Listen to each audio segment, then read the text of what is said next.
Ne vous fiez pas à leur taille et à ces casques qui semblent trop grands pour eux. Ces petits pilotes d'à peine 8 ans disputent leur première finale de l'année avec la même ambition que les adultes, passer la ligne en tête. Pour cette reprise en Coupe de Nouvelle-Aquitaine, Hugo s'arrête en quart de finale. On va commencer mieux l'année, je commence sur ma piste, je commence dans une nouvelle catégorie, on a des bonnes sensations, on roule avec des plus forts, du coup ça fait progresser le niveau. C'est l'avantage de ces coupes régionales. Tous les niveaux sont représentés, les pilotes ont de 5 à 50 ans. Et la piste, les virages et les bosses sont les mêmes pour tout le monde. Les grands, ils vont faire la même piste que nous, à part les élites, ils vont prendre la section pro là en deuxième ligne. 540 pilotes et presque 2500 spectateurs pour cette première journée de compétition. Joli score pour le BMX angérien. Il faut dire que le cadre se prête au spectacle.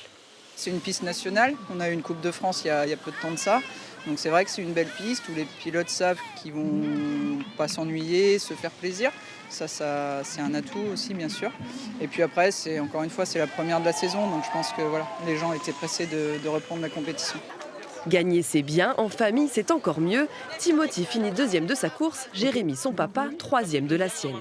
C'est ma première compète avec papa. Et papa c'est pareil.